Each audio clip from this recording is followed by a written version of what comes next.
그 큰 주제를 보면 이스라엘의 지도층이라고 할 수 있는 왕과 제사장과 또 예언자, 이 세 지도층에 모두가 죄를 지었습니다. 그래서 그걸 저는 삼중적 죄라고 이렇게 표현을 해봤습니다. 그 삼중적 죄로 말미암아 하나님의 심판은 돌이킬 수 없는 명분이 되었다. 그렇지만 하나님은 오늘 제목에도 들어있습니다만 긍휼의 하나님이시기 때문에, 이 긍휼의 하나님이시기 때문에 또 심판 받을 그 이스라엘을 다시 회복시키는 것이 하나님의 뜻이기도 합니다.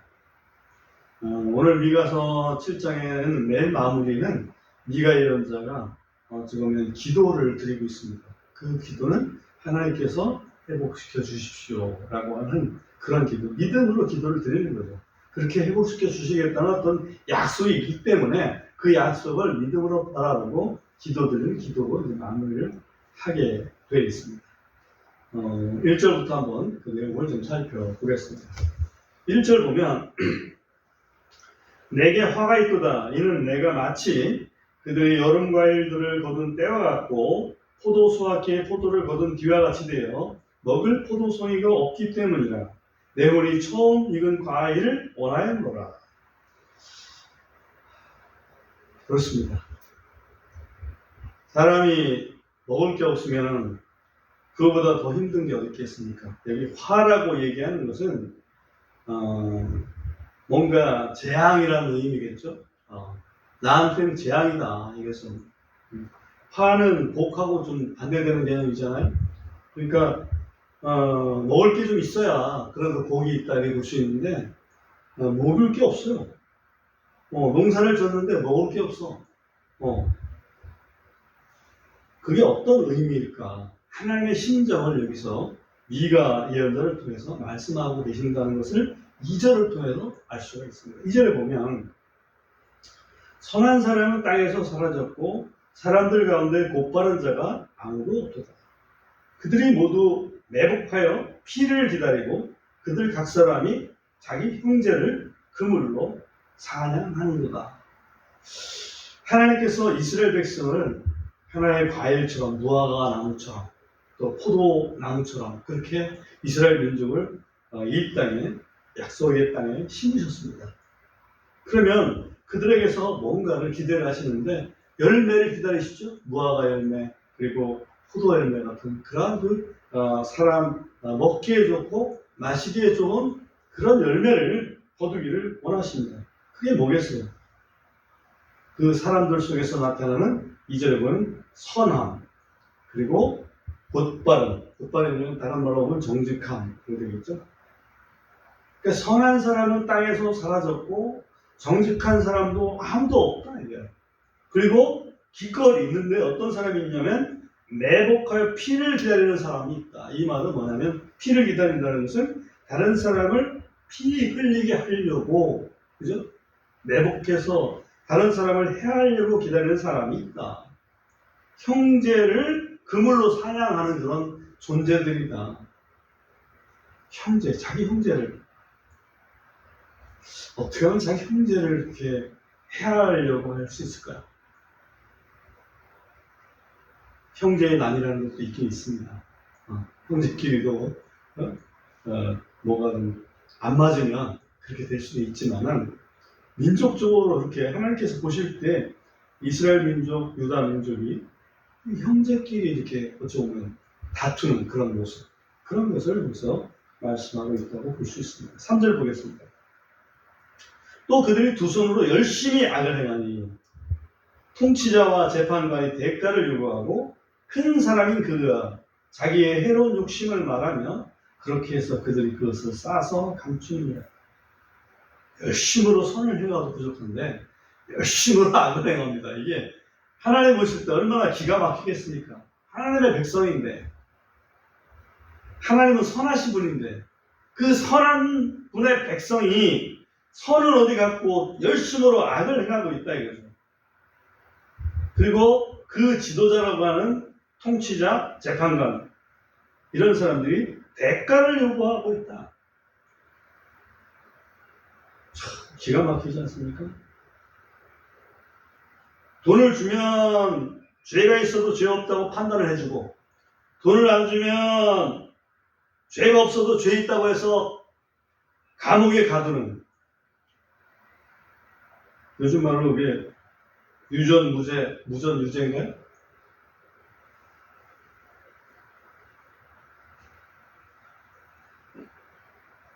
그리고 그렇게 얻은 재물을 싸서 감추어 놓는다.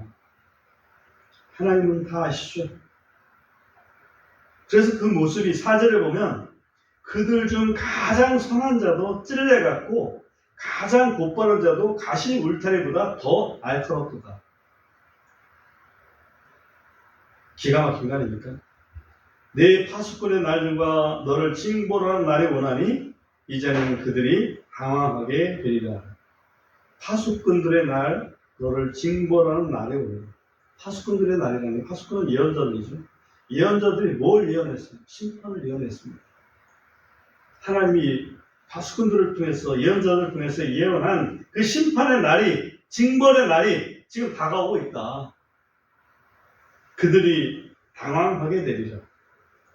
지금 하나님의 포도나무 같고 하나님의 무화과나무 같은 이스라엘 백성이 당황하게 될 것이다. 그 말씀을 지금 하고 계신 겁니다. 5절에 계속 봅니다. 너희는 친구를 신뢰하지 말고 안내자를 신임하지 말며 내 품에 놓는 여인으로부터 내 입의 문들을 지키라. 이는 아들이 아버지를 욕되게 하고 딸이 자기 어머니를 대적하여 일어나며 며느리가 자기 시어머니를 대적하여 일어날 것이기 때문이니 곧 사람들의 원수들이 자기 집의 사람들이니라. 어서 많이 본 구절이죠. 예수님께서 인용하신 구절인데 예수님께서 마태복음 10장에서 인용을 하셨습니다. 잠시 보겠습니다. 마태복음 10장 34절부터 36절에 있는 말씀을 잠시 보고 오겠습니다. 마태복음 10장 34절 보면 내가 땅에 화평을 보내러 온 줄로 생각하지 말라. 화평이 아니요 검을 보내러 내가 왔노라. 이는 사람이 자기 아버지를, 딸이 자기 어머니를, 며느리가 자기 시어머니를 대적하여 불화하게 하려고 내가 왔기 때문이라. 또 자기 집안에 속한 자들이 사람들의 원수들이 되리라. 지금 미가서 7장에 나와 있는 말씀하고 너무나 같죠? 이 얘기는 예수님께서 지금 마태복음 10장에서 말씀하실 때는 천국의 복음 진리를 이렇게 전하러 오셨는데 그 복음 진리를 받아들이는 사람이 거의 없다. 그래서 복음 진리를 누군가가 받아들이면 같은 식구라도 그를 아주 대적한다.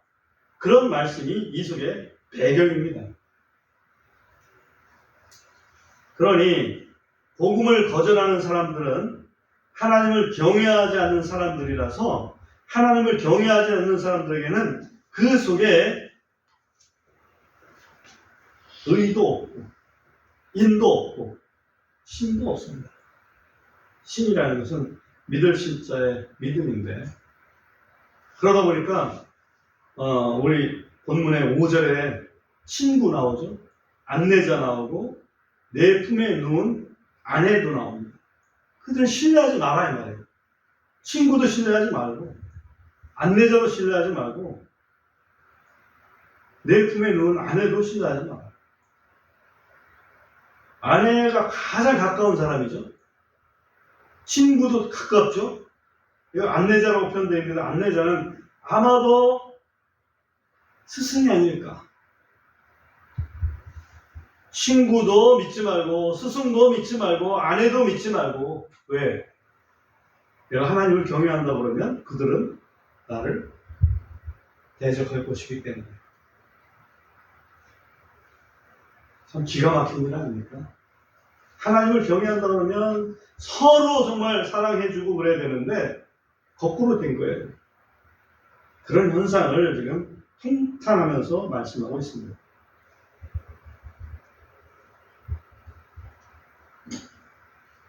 반면에 미가 예언자는 그래서 이렇게 이스라엘 민족을 대표해서 정말 그 하나님 앞에 어찌 보면 좀 믿음을 고백하는 심정으로 7절에서 이렇게 말씀합니다. 그러므로 나는 주를 바라보며 내 구원의 하나님을 기다릴 것이니 내 하나님께서 내 말을 들으시리라. 그렇죠? 나는 여호와를 바라보겠다. 내 구원의 하나님을 기다릴 것이다. 8절 오 내 원수여 나를 대적하여 기뻐하지 말라. 내가 넘어져도 일어날 것이며 내가 어둠 속에 앉을 때에도 주께서 내게 빛이 되시리라. 내가 넘어질까봐 기뻐하지 마라. 난 넘어져도 일어날 사람이야. 그죠? 잠언 말씀에 보면 의인은 7번 넘어져도 8번 일어난다고 그랬죠? 실전타이라는 말이 우리 한자 성어에만 나오는 게 아니라 우리 이미 성경에 나오고 있습니다. 9절에 보면 내가 주의 경로를 담당할 것이니 이는 내가 그분에게 죄를 지었기 때문이다. 내가 고난당할 수 있어. 그죠? 그 얘기는 내가 잘못한 부분은 하나님께서 나를 징계하실 때 내가 그 징계 받겠습니다. 그렇지만 내가 하나님을 경외하는 일을 내가 포기하지 않는다. 하나님을 신뢰하는 일을 포기하지 않는다. 그런 의미가 있습니다. 마침내 그분께서 내 사정을 변호하시고 나를 위하여 공의를 집행하시며 그분께서 나를 빛으로 데려가시리니 내가 그분의 의를 바라보리라. 여기도 보면 하나님의 세 가지 특별하게 속성, 의인, 신이 나오고 있습니다. 내 사정을 변호하신다는 것은 나를 이해하신다는 거야. 그 사랑이죠, 그죠? 그게 인입니다. 공의를 집행한다는 것은 그분은 항상 올바르게 그야말로 말씀대로 행하시는 분입니다. 그게 신이죠. 그리고 의를 바라보시겠다. 의죠. 그죠? 의와 인과 신이 하나님의 거룩한 속성이라는 것을 여기서 보고 알 수가 있습니다. 10절이 조금 어려운 말씀이 나오는데요. 10절에 보면 그때 내 원수인 여자가 그것을 볼 것이고 그녀 곧 수치로 뒤덮일 그녀가 전에 내게 말하기를 주 내 하나님이 어디 있느냐 하던 여자니라. 원수인 여자 이렇게 되어 있는 거예요. 원수인 여자. 이 원수인 여자가 보통은 여자 그러면 예루살렘 도성을 얘기했는데 예루살렘 도성을 원수인 여자라고 표현하기는 그럴까? 그죠? 뭔가 이스라엘 백성에게 원수는 아시리아 아니면 바벨론 같은 그런 그 존재를 얘기할 텐데 왜 여자라고 표현했는지 그 부분은 제가 잘 모르겠습니다. 한번 좀 여러분도 생각해 보시기 바랍니다. 그녀 곧 수치로 뒤덮일 그녀가 전에 내게 말하기를 주 네 하나님이 어디 있느냐. 그죠? 그러니까 이 하나님이 어디 있느냐 이렇게 말했던 거는 성경으로 쭉 보면 아시리아의 경우가 더 많아요. 그래서 이 여자를 아시리아라고 보고 해석을 해도 괜찮지 않겠냐 이런 생각을 합니다. 그걸 왜 그렇게 생각하냐면 여러분 아시겠지만 아시리아 왕 사네립이 이스라엘을 남은 유다를 공격할 때 역대하 32장을 한번 잠깐 보겠어요. 역대하 32장을 펴서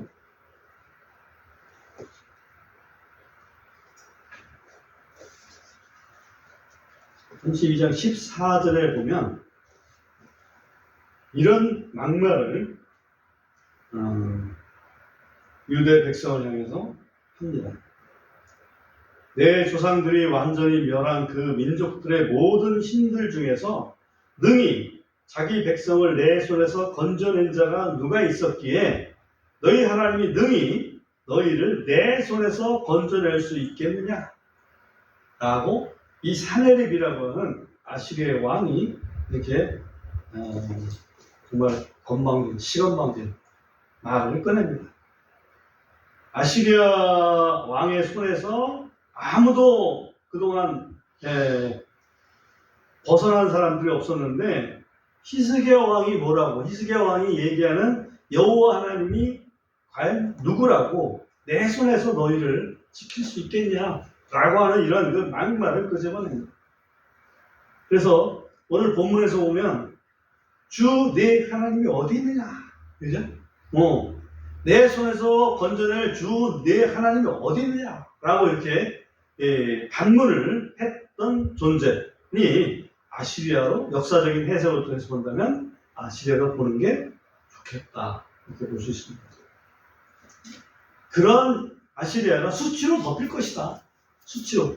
오히려 부끄러워할 것이다. 왜? 하나님께서 그때 사내립 군이 예루살렘을 공격하려고 했을 때 그날 밤에 하나님이 천사를 보내서 얼마를 하루 저녁에 죽게 만들었어요? 18만 5천을. 그래서 그 다음날 사내립은 얼굴이 뜨뜻해져가지고 고국으로 돌아갔습니다. 돌아가서 자기 우상 신전에 예배하다가 자기 아들 중에 한 사람한테 완전히 시해당하고 말았죠. 18만 5천을 잃고 왔으니 죽어도 싸죠, 당연히.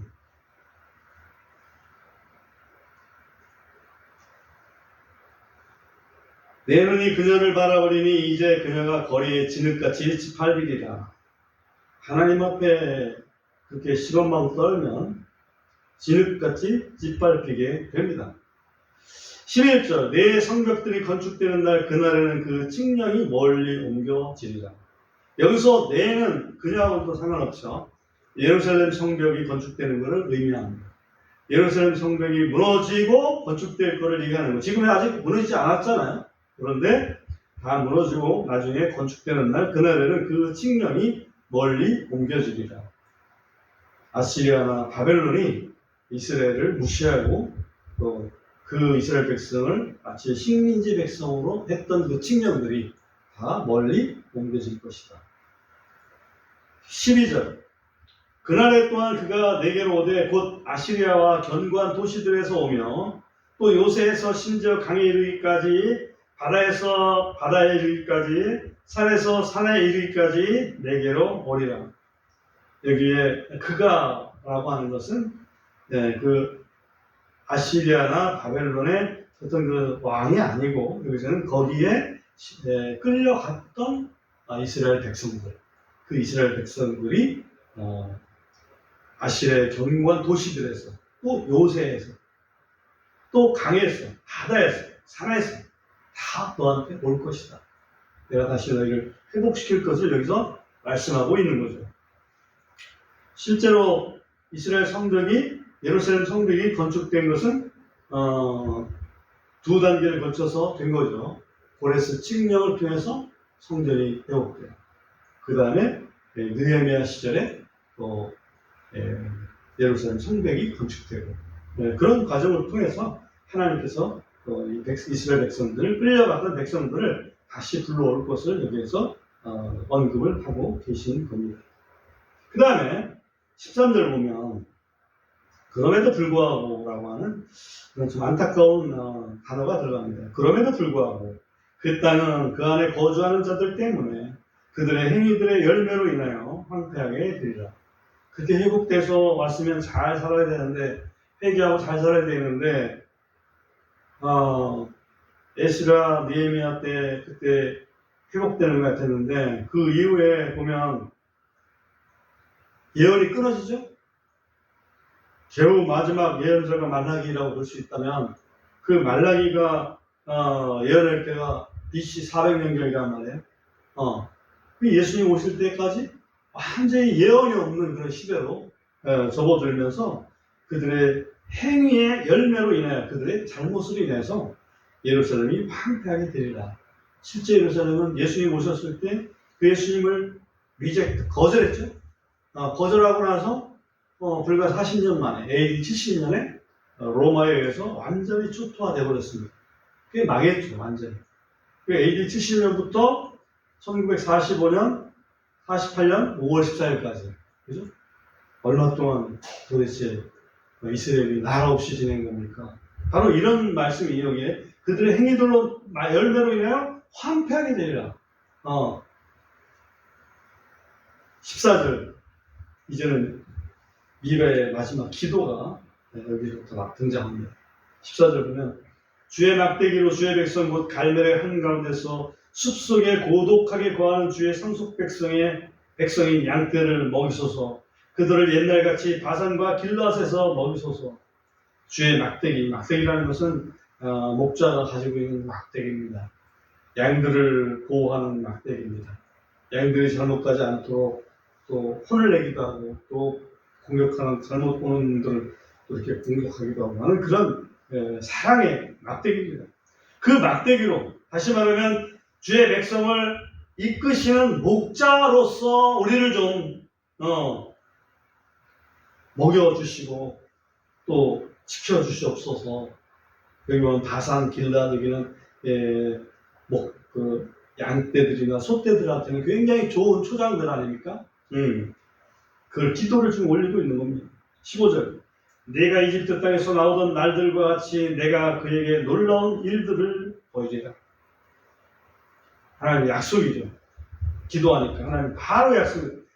내가 애굽에서 나오던 날들처럼 내가 그에게 그 말은 이스라엘 백성에게 놀라운 일들을 보이리라. 실제로 예수님 오셔서 정말 놀라운 일들을 보이셨잖아요. 그래도 예수님은 거절했습니다. 지금도 놀라운 일들을 보이고 계십니다. 어떻게 2000년 가까이 나라가 없던 그 민족이 하루아침에 나라가 될 수 있을까요? 하나님의 예언이 아니었으면, 하나님의 그 예언의 성취가 아니었으면 불가능한 그런 일이 지금 이루어졌습니다. 그리고 뿐만 아니라 그 작은 땅 이스라엘이 그 주변에 둘러싸이는 중동 지역의 그런 대적들 그보다도 훨씬 더 군사력이 강한 그런 놀라운 일들이 지금 우리 시대에 이루어지고 있다 이거죠. 그죠? 뿐만 아니라 우리가 몇 번이나 상고해봤지만 유대인들은 세계 인구의 0.1%도 안 됩니다. 그런데 그 0.1%의 인구가 노벨상 50%를 차지하고 있다는 거지. 이건 어떻게 해석합니까? 하나님의 역사가 아니면 해석이 불가능한 그런 일들이, 놀라운 일들이 여기서 보이고 있다고. 놀라운 일들을 보이리라 하셨거든. 16절. 민족들이 보고 그들의 모든 힘으로 인해 당황하여 그들이 자기들의 손을 자기들의 입에 댈 것이고 그들의 귀가 막히리라. 이스라엘을 무시하는 나라는 세상에 없습니다. 말을 안 해서 그렇지 다 이틀막, 그죠? 이틀막 내말로. 17절. 그들이 뱀처럼, 그들이란 민족들이 그들이 뱀처럼 티끌을 핥고 그들이 땅의 벌레들처럼 그들의 구멍에서 기어나올 것이며 그들의 주 우리 하나님을 무서워하고 주 때문에 두려워하리라. 이스라엘 보면 하나님이 살아계신 게 분명하니까 그러면 그 역사하신 하나님을 두려워하지 않으면 안 되겠죠. 그죠? 그게 마땅한 거예요. 그런데 두려워하지 않는 척 하나님이 안 계신 것처럼 그렇게 말하고 그렇게 덤벙대는 이 세계인들이 많습니다. 특별히 공산주의 사상 같은 경우는 무신론에서 시작되잖아요. 근데 그게 뭐가 좋다고 오늘날 우리 정부가 그 비슷하게 가려고 하냐 이거지. 하나님 앞에 벌 받을 일입니다.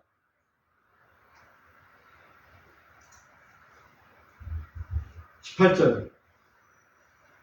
내게 하나님 같으신 분이 누구냐? 그분은 불법을 용서하시고 자신의 상속 백성 중 남은 자들의 범법을 지나쳐 가시는도다. 범법을 지나쳐가신다는 얘기는 옆으로 지나가 그들 꼭 방문해서 심판하고 가시는 게 아니라 덮어주고 가신다. 허물을 덮어주고 가신다. 그분이 바로 하나님이다. 그분께서는 긍휼을 기뻐하셨기 때문에 자신의 분노를 영원토록 품지 아니하시는 거다. 긍휼을 기뻐하시기 때문에, 긍휼의 하나님이시기 때문에 자기 백성의 죄를 덮어주신다. 사실은 덮어주시기 위해서 대속의 죽음을 죽어주신 거 아니에요, 그죠? 하나님이신 하나님의 아들 예수 그리스도를 이 땅에 보내셔서 인간의 아들로 태어나게 하셔서 온 인류의 죄를 다 대신 짊어지고 죽으셨던 거 아닙니까?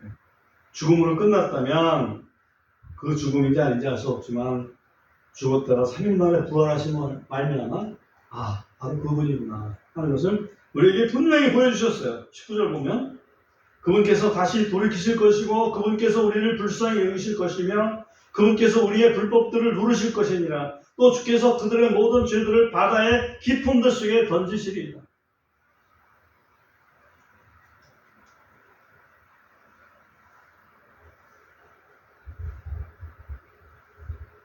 호세아서 14장 4절도 봅니다. 앞으로 좀 호세아서 14장 4절에 보면 이런 말씀이 있습니다. 내가 그들의 타락한 것을 고치고 내가 아낌없이 그들을 사랑하리라. 이는 내 분노가 그에게서 돌아서 떠났기 때문이라. 이스라엘 백성을 향한 분노는 이스라엘 백성의 그 죄악 때문에 하나님께서 거룩하심 때문에 분노하셨지만 그들의 죄를 대신 짊어진 이후에 그 분노는 떠나버렸습니다. 그래서 내가 그들의 타락한 것을 고치고 내가 아낌없이 그들을 사랑하리라. 우리 하나님이 아낌없이 이스라엘 백성을 사랑하시겠다고 말씀하고 계십니다. 로마서에도 보면 하나님이 우리를 위해서 자기 아들을 내어주시니까 어찌 그 아들과 함께 모든 것을 우리에게 주시지 않겠느냐. 제일 아까운 게 자기 생명 아닙니까? 그죠? 그거를 내어주신 분이 우리 하나님이십니다. 20절 주께서 옛적부터 우리 조상들에게 맹세하신 대로 야곱에게 진리를 이행하시고 아브라함에게 긍휼을 이행하시리로다. 진리를 이행하시고 긍휼을 이행하시리로다. 진리는 무엇이고 긍휼은 무엇일까? 한번 생각을 해볼 필요가 있습니다.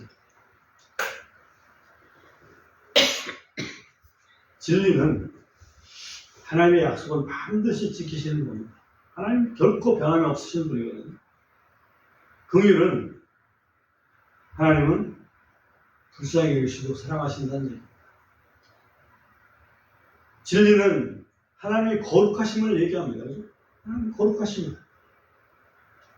거룩으로 하면 모든 죄는 심판을 해야 됩니다. 그런데 자기 백성의 죄를 대신 짊어지시고 용서하기 위해서 독생자 예수 그리스도를 이 땅에 보내신 분이 우리 하나님입니다. 그 긍휼이죠. 진리와 긍휼이 만나는 것이 바로 그리스도입니다. 우리 시편 85편 10절에 보면 이런 말씀이 있습니다. 시편 85편 10절에 보면 이런 말씀이 있습니다. 긍휼과 진리가 함께 만나고 의와 화평이 서로 입맞추었도다. 지금 얘기했던 바로 그겁니다. 긍휼은 하나님의 사랑이고 진리는 하나님의 거룩이라고 볼 수 있습니다.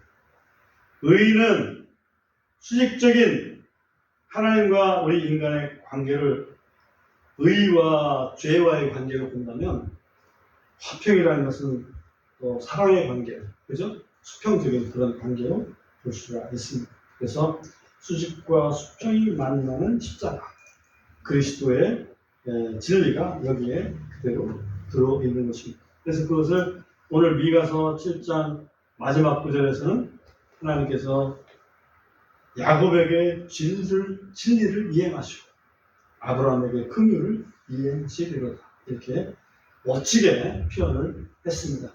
그리스도의 대속의 지혜로 완성을 하실 것을 말씀하고 계신 겁니다. 이사야 예언자와 동시대를 살았던 미가 예언자, 그 주제는 하나님의 거룩하심과 긍휼하심이 있었고, 종려는 자기 백성의 모든 죄를 그리스도의 대속으로 해결하시고 구원의 길로 초청하신다는 하나님의 사랑을 느끼게 하는 예언이었습니다.